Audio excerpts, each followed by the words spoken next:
I'm Assistant Chief Eric Ewing, field support. Before we get started, I'd like the folks behind me to introduce themselves, starting over here to the left. Board of Police Commissioner Brian Ferguson, Chairperson, District 1. Captain Tanya Leonard Gilbert, Office of Workplace and Community Resiliency. Deputy Chief Mark Bliss, Support Services Bureau. Good afternoon, Vice Chair, Board of Police Commissioner Annie Holt. Good afternoon, Franklin Hayes, DPD Deputy Chief.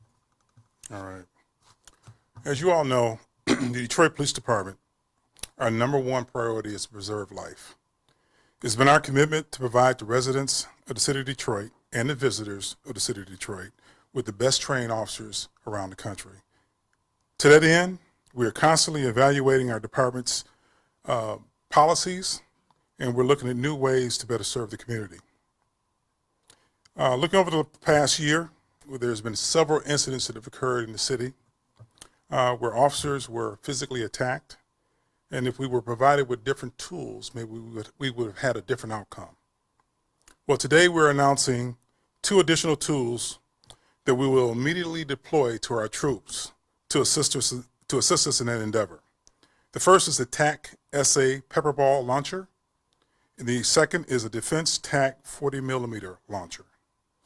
And as displayed to my right here, you can see them on the table. There is no officer that takes duty every day that wants to fire their weapon. We always want to go out and try to resolve these issues as peacefully as we can. These tools that you see on this table will give us the opportunity to do that. No matter the situation, we remain committed to the citizens of the city of Detroit and do whatever we can do to help preserve life. In addition, we will also today be showing you or announcing a new body-worn body camera. There's been several upgrades to this camera system from the one we had previously. This particular camera will allow each officer to have one individually, and it will come with backup camera, backup batteries, and a new resolution for better viewing of the situation in front of us. Now, these non-lethal weapons and body cameras will help us in serving the community every day as we go out and we continue to serve the citizens of the city of Detroit. And this is not to say that we may not have to use deadly force. I mean, that's just a part of what we do in policing, but we do not want to do that on a daily basis.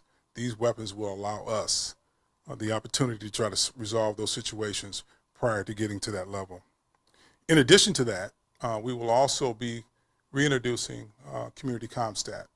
Community CommStat is a process by which we take a look at our commands and we take a deep dive into how we are servicing the citizens of the city of Detroit.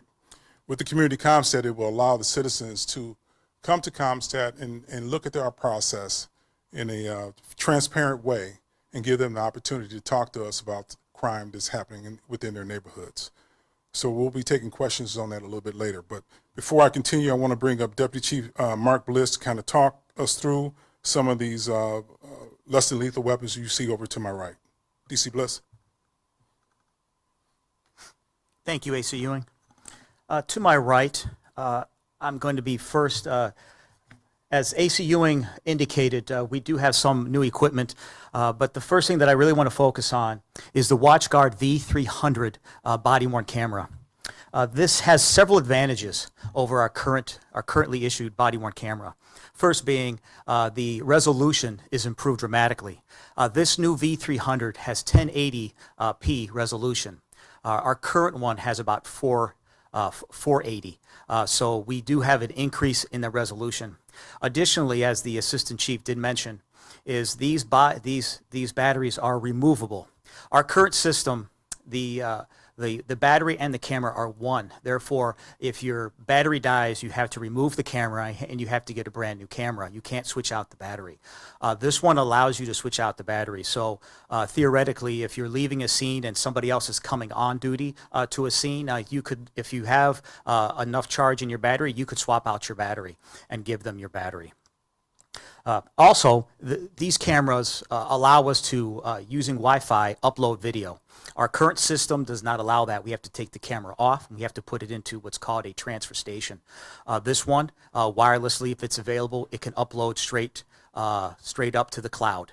So it allows us to, in some cases, theoretically have a unlimited storage capacity. Moving on, to my right, you will see the 40 millimeter DefTech launcher. That's the piece of equipment that has the orange grips. What that does is it launches a 40 millimeter round. And what that round does is it causes, in some cases, disorientation. And it allows us to kind of react to that individual once fired. And then finally, we have, also to my right, yellow, is the pepper ball system. This fires pepper balls that actually it's a circular ball that has a kind of a powder irritant that you could shoot and fire up to approximately 100 feet. Thank you. So with these intermediate weapons, it gives us the ability to solve situations, as I said before, without escalating it to something so force as deadly force. Just imagine being out there, encountering an individual out there with some type of weapon that is not a gun that we would have to meet force with another weapon like a gun. But we were able to, for instance, if someone had a knife or someone had a bat or something like that out there in the street, we're able to resolve that situation without having to use deadly force. So with that, at this particular time, I'll take any questions if anyone has any.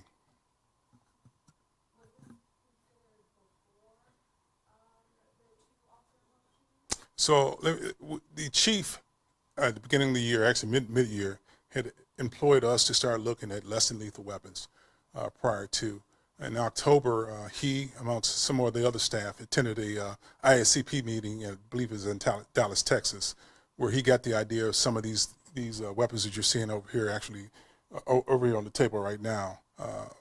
So this was already in play. We had to test them out to make sure they met our needs with our department, and we also had to get our officers trained on them. Hi, are there any other considerations for weapons that are non-lethal outside of this, or is this as far as you guys have gone so far? We've made several considerations. Some things we're still looking at, but this right now, as we look at other cities such as LA, Chicago, those type of cities who are comparable to us, they're using these same type of weapons.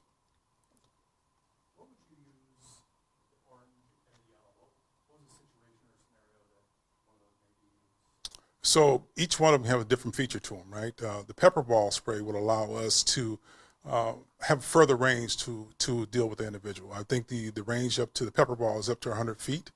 We could fire that projectile out, and it would emit a 12-foot cloud and try to and get the individual to succumb to some of that mist, right? So we can get those individuals into custody. The other one is a more impactful round. It has a round that you would definitely feel the impact of it.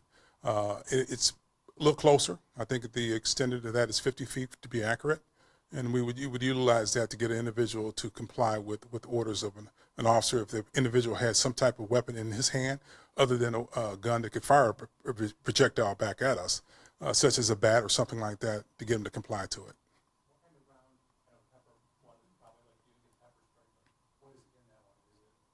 Which one are you speaking of? Well, both have orange handles, so which one are you talking about? And it's a foam round. It's a foam round. It's a foam round that has a heck of an impact to it. You will feel it, but it's not designed to break any bones, but you will feel it.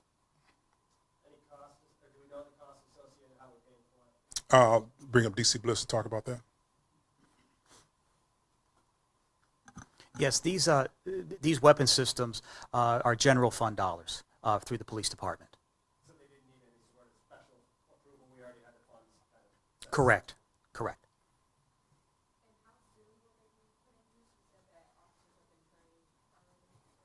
Yes, they have. They have. We're just waiting for some more of these to come in, but we're ready to deploy them now. How will they be deployed? Will it be one for every squad car out there, or one for every officer? So as you know, we have different units in the Detroit Police Department, but as a standard, the supervisor's vehicle will have these weapons in those vehicles. If it's need be, the supervisor will be called to the scene, and they will deploy that weapon at that time.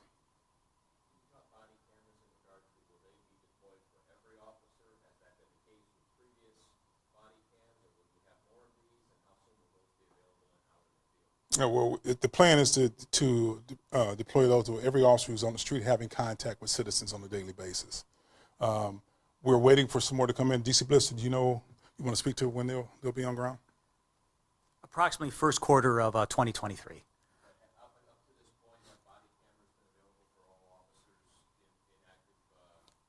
In patrol-related functions, yes. But these new ones will be to every single person in the department, even outside patrol-related functions. So everyone will be issued that type of body-worn camera. And we currently have several of our specialized units that are utilizing them right now.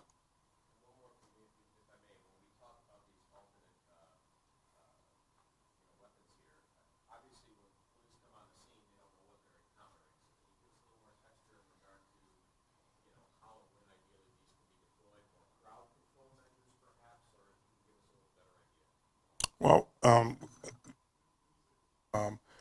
the defense TAC launcher, we already have that in our special response team. They've been primarily the officers that utilize it. We're expanding that now to all the officers in the field. As you said, we don't know what we're encountering every day, and then when these things pop up, we want to be able to respond to them in like kind. So each situation is different.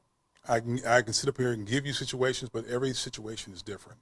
But to be able to have these on hand so we can go to something other than deadly force is going to be a tremendous help for us in the Detroit Police Department.